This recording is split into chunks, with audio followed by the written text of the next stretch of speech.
हमारे बिहार की ये सभ्यता संस्कृति है कि बेटियों को हम लोग सम्मान देते हैं। हम चाहेंगे एक बार इनके लिए जोरदार तालियां होनी चाहिए, जोरदार तालियां। कहते हैं कि ये मीरा की भक्ति है, कि ये मीरा की अमर भक्ति है, जहर से मर नहीं सकती। ये झांसी वाली रानी दुनिया में किसी से डर नहीं सकती। कि स्वर लता मंगेशकर, सानिया मिर्जा चाहे हो मैरी, असंभव क्या है दुनिया में जो बेटियां कर नहीं सकती। एक बार जोरदार तालियों के लिए होनी चाहिए। और विशेष क्या कहेंगे, कहते हैं कि अनुपमा जो गाते वही राग बन जाता है, समंदर का पानी भी आग बन जाता है। अरे उदास दिल वाले भी अगर सुन ले आपके सुरमधुर गीतों को तो उनका भी दिल बाग बाग हो जाता है। एक जोरदार तालियों के साथ इनका स्वागत कीजिए। और विशेष कहते हैं कि लहराई हुई जुल्फों की लकीर तो देखो, कि लहराई हुई जुल्फों की लकीर देखो, दिल कैसे ना गिरफ्तार हो जाए जंजीर तो देखो।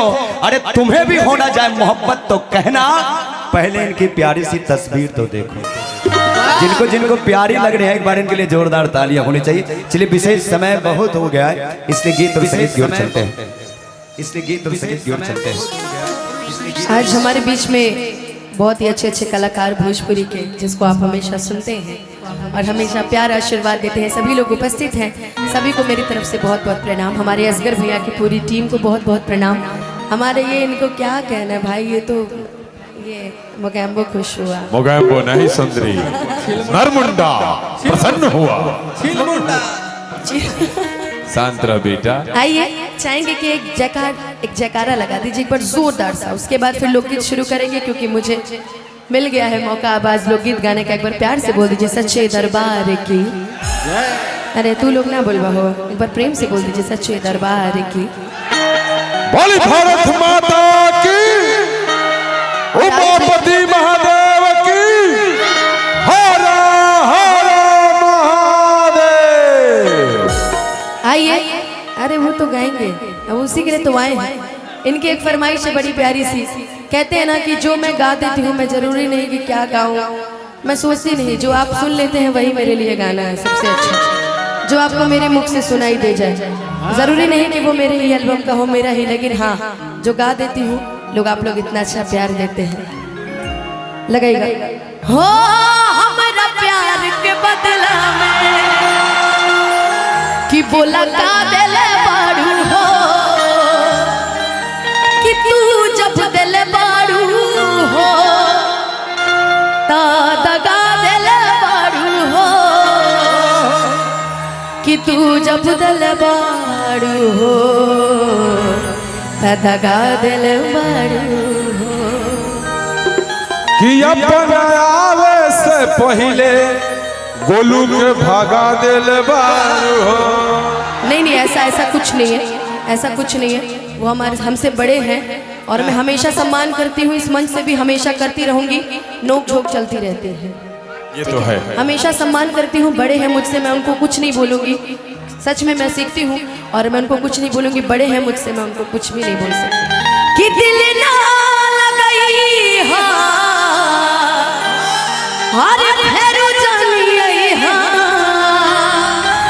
कि अब जा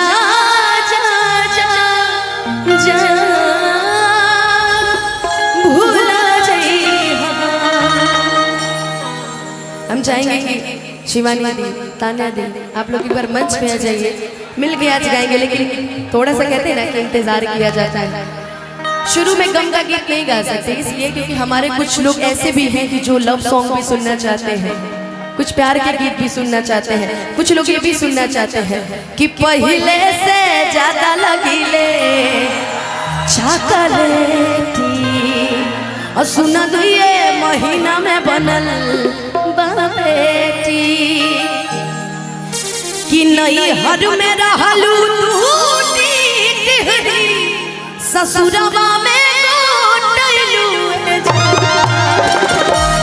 अता लागे सही के बेलल रोटी खेलू। बाकी तो कुछ लोग मुझसे भी प्यार करते हैं, कुछ लोग भाई से भी प्यार करते हैं, कुछ लोग हमारी जितनी मॉडलें आई हैं सबसे प्यार करते हैं, कुछ को सोना जी से प्यार होगा। मैंने गाना और गाया था आदरणीय बड़े भैया पवन सिंह जी के साथ कि हम दीवाना गली कांच के, कि अरे गाज है पाँच के, मुझसे मुजफ्फरपुर से फोन गया था कि आज हम लोग भी आपका कार्यक्रम देखने आ रहे हैं, तो कृपया 2-4 ऐसे ऐसे गाने हैं जो आप गा दीजिएगा। मैं सबकी फरमाइश पूरी करूंगी। लेकिन आइए, नई नई शादी, नया नया नई एकदम नई नई शादी, लड़का कह रहा है ये हमार मेहरारू इतना न सुंदर भैया, क्यों करा के देखते हमरा कुल दिल दिमाग ठंडा हो जाए। हो कि बड़ा नीक लागेला बलम जी के बोलिया, कि जब से लगल बड़े आपन घर डलिया। इसमें से कुछ लोग ऐसे भी होंगे ना शिवानी दी, जिनका शादी हो गया होगा, कुछ ऐसे भी होंगे जिनका शादी नहीं हुआ होगा। सब तो सुने कि शुरुआत में इसी गाने से करती हूँ जब भी करती हूँ तो, लेकिन अगर केहू के अगर ऐसा मेहरारू मिल जाए तो वो लड़का एक गो बात कही कि गोरिया चांद के नियन गोर बाड़ू हो, हर जोड़ केहू नहीं थे बेजोड़ बाड़ू हो। लेकिन असगर भैया कि जैसन सोचले रहनी वैसन पिया मोर मारे, आप ही लोग के लिए गा रहे थे इतने देर से कि जैसन सोचले रहनी वैसन पिया मोर मारे, सावर न गोर पारे हो, कि जैसन सोचले रहनी वैसन पिया मोर मारे, सावर न गोर पारे हो, थोड़े हर पातर मोट थोड़े थोड़े पारे, सावर न गोर पारे हो।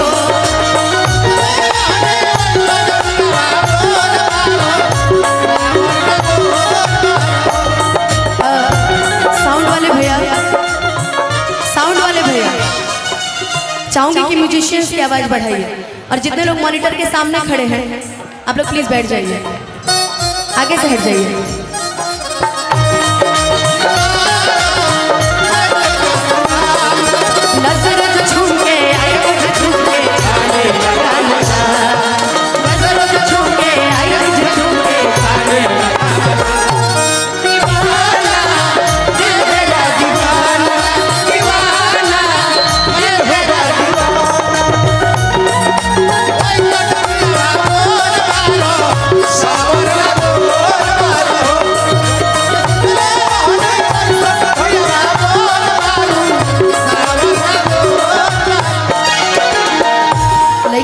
कि हमार पिया जी इतना तो सुंदर बड़े पाव भर के, हमरा पिया जी के तो देखबे न कोई बड़ा नीक लागेला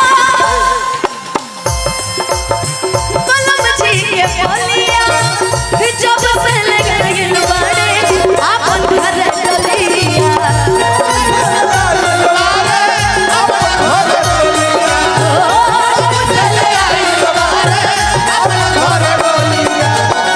बड़ा नीक लगेला बलम जी के बोलिया, जब से लगल बड़े आपन घर डलिया, जब से लगल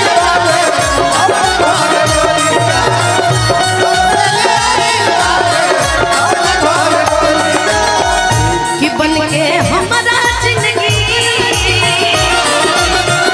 कि बन के हमारा जिंदगी में आइल गए सावर न गोर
हमरो फर्ज बनता। अब तो हरण कर देली तू हट आओ हो अब हो कन्या जी हो साज के सजारिया पा जाप गोरी बैठली रगी रगी रहिया में आप के बैठली रगी रगी रहिया में आप ओ रगी रगी रहिया में आप सज के सजरिया पर जब गोरी बैठली रगी रगी रहिया के आपन बैठली रगी रगी रहिया के आपन ओ रगी रगी रहिया के आपन। लेकिन अपना पिया जी के बखान में कहते जो मेरी रूह को चैन दे दे वो खुशी बन गए हो तुम जिंदगी बन गए हो तुम जिंदगी बन गए हो मेरी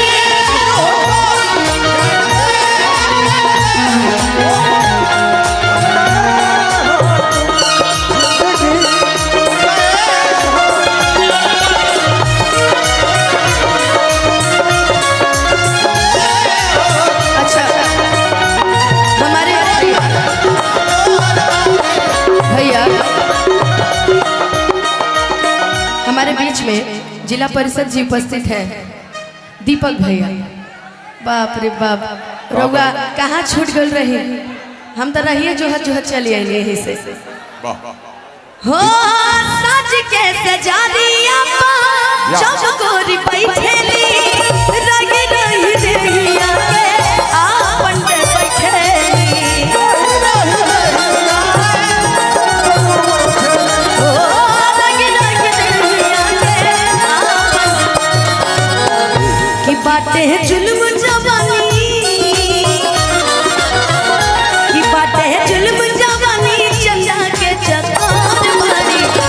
भगवान करे रहुआ सही पुरस्कार लुटावत रहिए सही प्यारा आशीर्वाद देते। अनुपमा जी जी और 500 रुपया का पुरस्कार हमारे शंकर भैया मुखिया जी की तरफ से वाह।